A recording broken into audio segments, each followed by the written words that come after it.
Previous ఏ government. దానివల్ల ఏంటంటే మన సమాజంలో ఏ విధంగా అంటే కూలిపోయే చిన్న వాళ్ళు కూడా గవర్నమెంట్ స్కూల్ అంటే చాలా చిన్న చూపు చూస్తున్నారు.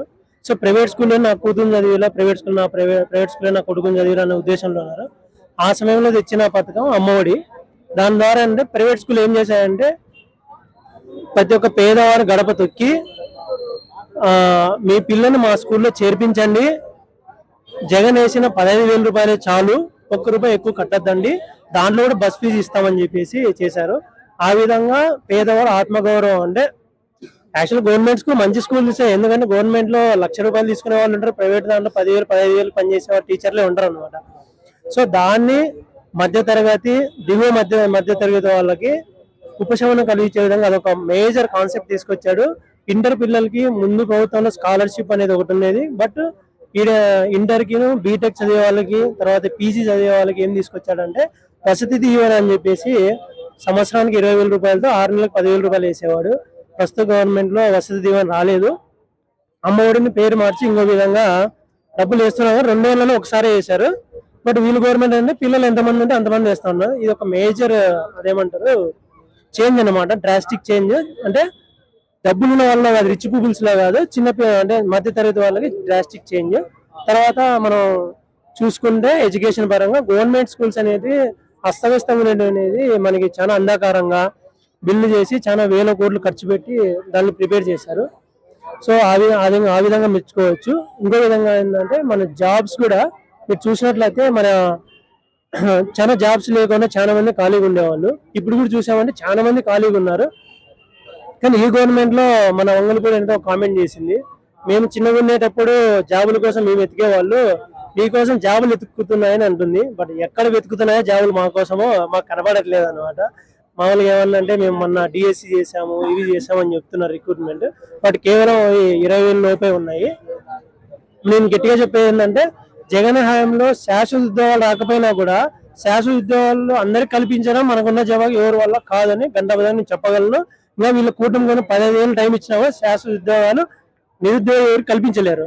సో ఈ విధంగా చూసుకుంటే జగన్ హయాంలో శాశ్వత ఉద్యోగాలు కాకపోయినా కూడా టెంపరీగా వాళ్ళ కుటుంబం నడపడానికి వాళ్ళ పెళ్లిళ్ళు చేసుకోవడానికి మీరు చూసుకుంటే 1,20,000 గ్రామ సచివాలయ ఉద్యోగాలు వచ్చాయి. వాలంటీర్ ఉద్యోగం కాకపోతే వాలంటీర్ అనేది ఉద్యోగం కాదు కాబట్టి అది తీసేసాను. ఒకవేళ వీళ్ళ దృష్టిలో తీసేద్దాం, 1,20,000 శాశ్వత ఉద్యోగాలు. తర్వాత వైన్ షాపులు గవర్నమెంటే నడిపించేసి వైన్ షాప్ లో ఒక్కొక్క వైన్ షాప్ 3 పర్సన్స్ కి డబ్బులు ఇచ్చంటే 15,000 సూపర్వైజర్ ఇచ్చేసి అట్లా ఎన్ని వైన్ షాపులు ఆ విధంగా చూసుకున్నా కూడా వాళ్ళకి ఒక జాబ్ పరంగా 5 ఏళ్ళు వాళ్ళ కుటుంబాలు వాళ్ళ పెళ్లిళ్ళు కూడా అయినాయి. ఇంకో జాబ్ రిసోర్స్ ఏంటంటే మనం ఏదైతే ఇంటికి రేషన్ డెలివరీ చేసేటప్పుడు వాళ్ళకు ఒక వ్యాన్ ఇచ్చేసి వ్యాన్ లో వేసే ఒక ఉద్యోగం, డ్రైవర్ ఒక ఉద్యోగం, అంబులెన్స్లు పెంచడం కానీ ఆ విధంగా అంటే పరోక్షంగా ఉద్యోగాలు కల్పించిన విధంలో జగన్ గారిని అప్రిషియేట్ చేయొచ్చు. మీరు చూసుకుంటే నేను చెప్పిన ఈ ఉద్యోగాలని ఇప్పుడు లేవు. సో ఈ విధంగా గవర్నమెంట్ కి పిఎఫ్ విధంగా కానీ ట్యాక్స్ విధంగా కానీ సో చాలా నష్టం వాటిని నేను అనుకున్నాను. ఎందుకంటే నీకు 15,000 జీతం వచ్చింది, 20,000 జీతం వచ్చింది అనుకో, సంవత్సరం ఒకసారి ట్రిప్ పోయినా 20,000 ఖర్చు ట్రిప్ పోయినా కూడా పెట్రోల్ కి ఇంకోటి కానీ గవర్నమెంట్ ఆర్థికమే ఉంటుంది అనమాట. సో ఇది ఎడ్యుకేషన్ పరంగా. ఇంకోటి రైతుల విధంగా చెప్పాలనుకుంటే ఇంతకు పూర్వం ఏ గవర్నమెంట్ చేయలేదు, అన్ని గవర్నమెంట్లు ఓన్లీ ఇన్పుట్ సబ్సిడీ మాత్రమే ఇచ్చేటివి. జగన్ హయాంలో ఇన్సూరెన్స్లు కూడా ఏదైతే కంపెనీలకి మనం ఇన్సూరెన్స్ కడతామో ఆ ఇన్సూరెన్స్ అమౌంట్ కూడా చాలా డబ్బులు ఉన్నాయి. ఎకరాకి ₹1,00,000 పన్నులు, ఎకరాకి 30,000 పడేవి ఉన్నాయి. ఇన్సూరెన్స్ అనేది ముందు రైతు మాత్రమే కట్టుకోవాలన్నమాట బ్యాంక్ లో. కానీ జగన్ గవర్నమెంట్ లో ప్రతి ఒక్క రైతుకి ప్రతి ఒక్క ఎకరాకి ఇన్సూరెన్స్ అనేది గవర్నమెంట్ కట్టింది. మీరు చూస్తుంటే లాస్ట్ 4 సంవత్సరాల్లో చాలా మంది రైతులు, చీనీ చెట్ల రైతులు కావచ్చు, జామ చెట్ల రైతులు కావచ్చు, వేరుశెనగ వాళ్ళు కావచ్చు, ఎవరికైనా కూడా నష్టం వచ్చినా ఇన్సూరెన్స్ రూపంలో చాలా లక్షల డబ్బులు ఉన్నాయి. పంట కంటే ఇన్సూరెన్స్ డబ్బులు ఎక్కువ వచ్చినాయి. మీరు చూసుకుంటే ఈ గవర్నమెంట్ ఆ ఇన్సూరెన్స్ రావట్లేదు చెప్పుకుంటే పోతే రైతుల పరంగా. సో రైతులు కూడా మనం ఏదైతే అన్నదాత సుఖీభవ ఇప్పుడు ఏదో పేరు మార్చినారో వీళ్ళ పేర్లు బ్రహ్మాండంగా ఉంటాయి. వాళ్ళకి రైతు భరోసా అనే పేరు ఉంది. అంటే జూన్ నెలలో విత్తనం వేసే లోపే రైతు ఖాతాలో పడేది. ఇప్పుడు జూన్ నెల, జూలై కూడా వస్తుంది, ఇప్పుడు వరకు పడలేదు. ఇలా చెప్పుకుంటే పోతే చాలా ఉన్నాయండి. మెడికల్ పరంగా వచ్చి 17 మెడికల్ కాలేజీలు కట్టించాడు.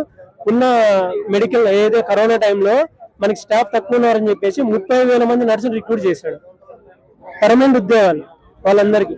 ఇన్ని చేశారనమాట. కానీ వీళ్ళు మెడికల్ ఫీల్డ్ ఏంటంటే మన గుంటూరు GCH లో చూసినా కూడా ఇంకో చోటు చూసుకున్నా కూడా టార్చ్ లైట్ అయితే ఆపరేషన్ చేసేది చూస్తున్నాం.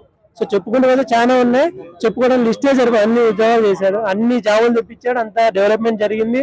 మీరు చూసుకుంటే డెవలప్మెంట్ పరంగా చాలా కంపెనీలు కూడా తెచ్చారు. సో అవన్నీ లిస్ట్ అంటే మనం చెప్పలేము. ఏం చేయలేదు, మొత్తం అనవసరమైన బిల్డింగ్లు కట్టేసి డబ్బులు మొత్తం వేస్ట్ చేశారు అనుకుంటున్నారు. అదే అండి, వాళ్ళ మీడియాతో జనాలు నమ్మించారు. జగన్ జనాల్ని మోసం చేయలేదు, జనాలే జగన్ని మోసం చేస్తున్నారు. దానికి బెస్ట్ ఎగ్జాంపుల్ సుగాలి ప్రీతి వాళ్ళ అమ్మ. 2015లో ఇన్సిడెంట్ జరిగితే 2019 వరకు ఎవరు మాట్లాడలేదు. తర్వాత 2019లో జగన్ గారు వచ్చిన తర్వాత సిబిఐకి ఇచ్చారు, తర్వాత వాళ్ళకి ఒక ఉద్యోగం ఇచ్చారు, 5 సెంట్ల స్థలం ఇచ్చారు. అయినా కూడా మళ్ళీ పవన్ కళ్యాణ్ ఆశ్రయించింది ఏమంటే నాకు న్యాయం జరగలేదు అని. పవన్ కళ్యాణ్ నేను చేస్తానమ్మా అన్నారు. తర్వాత గెలిచిన 100 రోజుల్లో ఫస్ట్ సుగాలి ప్రీతి కేసు క్లోజ్ చేస్తా ఉన్నారు. ఇప్పుడు ఏమంటారు పవన్ కళ్యాణ్ నిన్న కూడా అన్నారు ఆధారాలు లేవు, ఆధారాలు చెరిపేశారు అన్నారు. 2015 నుంచి 19 వరకు ఏ గవర్నమెంట్ ఉందో అది అందరికీ తెలుసు. ఆ పోలీసులు ఎవరైతే సిట్ అధికారులు వాళ్ళ నుంచి సిబిఐ ఆధారాలు సేకరించింది. ఇప్పుడు దాని పవన్ కళ్యాణ్ గారు ఏ విధంగా సమాధానం చెప్తారో తెలిసి కూడా స్కిప్ చేస్తున్నారని నేను అనుకుంటున్నాను అనమాట. జరిగినది 2015లో వాళ్ళ అమ్మగారు కూడా ఈ పొద్దు కూడా మీరు వీడియోలో చూసుకోవచ్చు.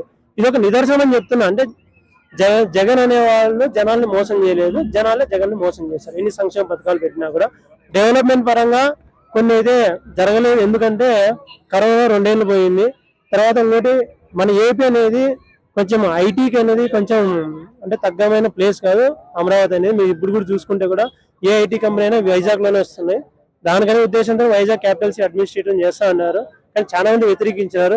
ఇప్పుడు కాగ్నిజెంట్ అయినా టీసీఎస్ అయినా వాళ్ళు ₹1 అమ్ముకున్న ఇంకో కంపెనీ అయినా కూడా అన్ని వైజాగ్ లోనే వస్తున్నాయి.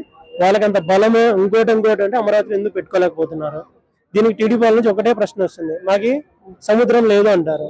గట్టిగా కొడితే ఓడరేవు బీచ్ అమరావతికి 30 కిలోమీటర్లు, బాపట్ల బీచ్ 50 కిలోమీటర్లు. దాని నుంచి కూడా కేబుల్స్ తెచ్చుకోవచ్చు, డేటా సెంటర్ అమరావతిలో పెట్టచ్చు. ఇవన్నీ కూడా చాలా ఆస్కారాలు ఉన్నాయి. కానీ గ్లోబల్ గా మన హైదరాబాద్ ఏదైతే భూగర్భ జలాన్ని చాలా హైట్ లో ఉందో ఇక్కడ ఎటువంటి భూకంపాలు రావు. తర్వాత అదేమంటారు వాటర్ వచ్చేసి ఫ్లడ్స్ రావనే ఉద్దేశంతో అప్పట్లో సెంట్రల్ గవర్నమెంట్ ఏదైతే కాంగ్రెస్ గవర్నమెంట్ నేదవల్ జనార్దన్ రెడ్డితోనే ఆ రోజు పునాది పడింది. హైదరాబాద్ ఇప్పుడు కూడా మరి ఎప్పటికి కూడా అన్ని ఏది పెద్ద పెద్ద సిటీలు ఉన్నాయో అన్నింటినీ బీట్ చేయగలదు ఇదే హైదరాబాద్. ఒకరు సొత్తు కాదు హైదరాబాద్, ఒకరు కట్టింది కాదు. అది భూమికి ఉన్న వాల్యూ, ఏ భూమికైనా వాల్యూ ఉంటే అందుకైతే పెరుగుతుంది. దాన్ని డెవలప్ చేసే పని లేదు, ఇంకోటి చేసే పని లేదు. ఆ రోజు నుంచి ఈ రోజు వరకు నెక్స్ట్ ఎన్ని గవర్నమెంట్లు మనం హైదరాబాద్ ఆపేద్దాము ఎవరికి లేదు. హైదరాబాద్ డెవలప్ చేసేలాగా అమరావతిని డెవలప్ చేస్తా ఉంటే ఒక కాలనీలో కూడా కట్టలేకపోతున్నారు. అదే వైజాగ్ ఉంది, వైజాగ్ ని బీట్ చేయమని అమరావతి ఎన్ని ఏళ్ళ టైం వాళ్ళే చెప్పమను. ఎంత వైజాగ్ జూబ్లీ హిల్స్ అంతా కూడా లేదంట, రీసెంట్ గా రేవంత్ రెడ్డి గారు అన్నారు. కరెక్ట్ అండి. మరి ఎందుకు మరి దాని మీదే పడుతున్నారు? జూబ్లీ హిల్స్ ఎన్ని స్క్వేర్ ఫీట్స్ లో ఉందో, వాళ్ళ అమరావతి ఎన్ని స్క్వేర్ ఫీట్స్ లో అందరికీ తెలుసు. జూబ్లీ హిల్స్ వైజాగ్ లో షిప్ పోర్ట్ అంతా కూడా లేదు, ఆయన తెలిసే ఉండే వాళ్ళు. పెద్ద పెద్ద ఏమంటారు విన్యాసాలు విదేశాల నుంచి వచ్చి కూడా విన్యాసాలు వైజాగ్ లో చేసిపోతాయి. వైజాగ్ ఒకరి సొత్తు కాదు. మనకి కోస్టల్ లైన్ 900 కిలోమీటర్స్ ఉంది, దాంట్లో మేజర్ పార్ట్ వైజాగే షేర్ చేస్తుంది. ఎప్పుడైనా మీరు బెంగళూరు చూసుకుంటే, బెంగళూరు అనే అనంతపూర్ డిస్టిక్ కి 200 కిలోమీటర్లు, గట్టిగా 100 కిలోమీటర్లు ఉంది బార్లో చూసుకుంటే. మ్యాంగ్లూర్ ఎక్కడుంది, శివమొగ్గ ఎక్కడుంది, కర్ణాటకలో. మన వాళ్ళు మిడిల్ లో పెట్టుకునేదే. అంటే ల్యాండ్ వాల్యూ అనేది అదేమంటారు జియోగ్రఫికల్ గా ఎక్కడ వాల్యూ ఉంటే అక్కడే డెవలప్మెంటే జరుగుతుంది. నువ్వు నీకు కొట్టు కావాల్సిన సెంటర్ లో పెట్టుకుంటే బాగా జరుగుతుంది, ఊరు బయట పెట్టుకుని ఏం జరుగుతుంది? అది ఎవరో కానీ దాని క్యాపిటల్ అని డిసైడ్ చేసేది కాదు. మీరు చూసుకుంటే మీకు గుజరాత్ క్యాపిటల్ గాంధీనగర్, కానీ ఇక అడ్మినిస్ట్రేషన్ జరిగేది మొత్తం అహ్మదాబాద్. పొద్దున్న పోతారు ట్రైన్ ఎక్కి గాంధీనగర్ పోతారు, పొద్దున్న అటెండెన్స్ చేస్తారు, సాయంత్రం వెళ్తారు, మళ్ళీ ట్రైన్ ఎక్కి మళ్ళీ అహ్మదాబాద్కి వస్తారు. మీరు చెప్పాలనుకుంటే గాంధీనగర్ లో ఎన్ని ఇంటర్నేషనల్ మ్యాచ్లు జరిగినా చెప్పండి, అహ్మదాబాద్ ఎన్ని జరిగినా నేను చెప్తా. మన క్యాపిటల్ సిటీ కదా, మరి ఎందుకు అహ్మదాబాద్కి వస్తున్నారు? క్యాపిటల్ సిటీ అనేది మనకి ఇన్కమ్ రావాల్సింది తప్ప మన నుంచి పీక్కోకూడదు ఎప్పుడైనా కానీ. సో అమరావతి ప్రజా డబ్బు పీక్కుంటుంది. నారాయణ ఏమంటారు సెల్ఫ్ ఫైనాన్స్ సిటీ అంటాడు. సెల్ఫ్ ఫైనాన్స్ సిటీ అన్నప్పుడు పెట్రోల్ మీద ₹4 ఎందుకు వేస్తున్నారు రాజధాని డెవలప్మెంట్ కి? చెప్పండి. దాని మీద వేస్తున్నారు. అమరావతి ఎట్లా చేస్తున్నాం అట్లా చేస్తున్నాం, మళ్ళీ 1,300 కోట్లు ఈ సంవత్సరం రుణం తప్పదని ఇట్లా అంటున్నారు. గవర్నమెంట్ ఉద్యోగస్తులకేమో వాళ్ళు జగన్ గారు అదేమంటారు గ్యారంటీ పథకం తెస్తే అది వాళ్ళు ఒప్పుకోలేదు, మేము ఇది చేస్తాం రాగానే నెలలో చేస్తాం.